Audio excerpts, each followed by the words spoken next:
बिस्मिल्लाहिर्रहमानिर्रहीम। अस्सलाम वालेकुम। सुनने वालों से दरख्वास्त है कि चैनल को सब्सक्राइब ज़रूर कीजिएगा। बहुत शुक्रिया, जज़ाकल्लाह। क्या नमाज में दुरूद पढ़ना शिर्क है?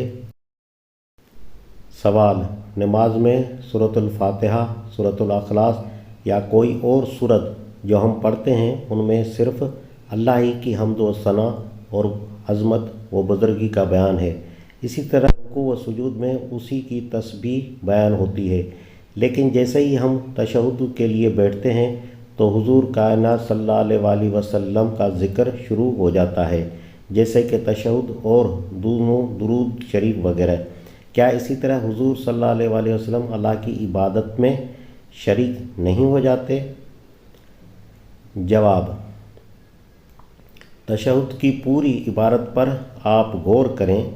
पहले आप अल्लाह ताला के हुज़ूर अपना सलाम पेश करते हैं, फिर रसूल सल्लल्लाहु अलैहि वसल्लम के लिए रहमत व बरकत की दुआ करते हैं, फिर अपने हक़ में और तमाम नेक बंदों के हक़ में सलामती की दुआ करते हैं, फिर अल्लाह की वहदानियत और मोहम्मद सल्लल्लाहु अलैहि वसल्लम की रिसालत की शहादत देते हैं, फिर रसूलुल्लाह सल्लल्लाहु अलैहि वसल्लम पर दुरूद भेजते हैं, जो कि दरअसल अल्लाह ही से इस अमर की दुआ है कि वो हुज़ूर सल्लल्लाहु अलैहि वसल्लम पर अपनी नवाज़शात की बारिश फरमाए।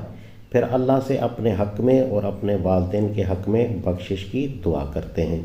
इन सारे मज़ामीन को आप ख़ुद देखें, इनमें क्या चीज़ है जिसे आप शिर्क कह सकते हैं? ये तो सारी दुआएं अल्लाह ही से हैं। क्या अल्लाह से दुआ करना शिर्क है? और क्या अल्लाह के रसूल को रसूल मानना भी शिर्क है?